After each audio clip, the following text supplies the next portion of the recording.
Bonjour et bienvenue dans l'édito de Camille. L'édito de Camille, c'est chaque jour un point sur les actualités publiées sur le site d'Info Chrétienne.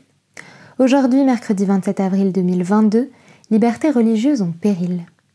Les actualités du jour mettent en lumière deux pays où la liberté religieuse est menacée, à commencer par l'Afghanistan. S'exprimant lors d'une conférence de presse à l'occasion du dernier rapport annuel de la Commission américaine sur la liberté religieuse internationale, la présidente de l'organisation, Nadine Maenza, a déploré la spirale descendante, immédiate et désastreuse dans laquelle sont tombées les conditions de la liberté religieuse en Afghanistan depuis le retrait des troupes américaines. Vient ensuite la Chine où des chrétiens réunis pour des baptêmes le 16 avril dernier ont été interrompus par la police. Selon China Aid, les policiers les ont retrouvés grâce à l'intelligence artificielle après qu'un fidèle ait partagé des images de l'événement sur les réseaux sociaux. Le pasteur Mao Zedong dénonce un hyper-totalitarisme dépassant de loin le totalitarisme traditionnel. Heureusement, d'autres actualités nous montrent qu'en France, notre droit à la liberté religieuse est respecté.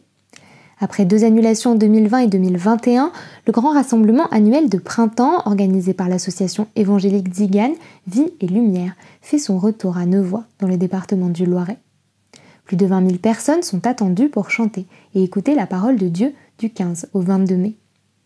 Le président de Vie et Lumière, Joseph Charpentier, rappelle que ce rassemblement n'est pas uniquement réservé aux gens du voyage, car le message évangélique est adressé à tous les hommes, toutes les femmes, quelle que soit leur nationalité ou couleur de peau.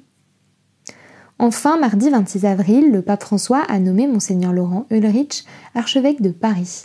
Il succède à Monseigneur Michel Aupetit qui avait démissionné de son poste en novembre dernier. Le nouvel archevêque de Paris, qui était jusqu'à présent archevêque de Lille, a reçu le titre de chevalier de la Légion d'honneur en 2017.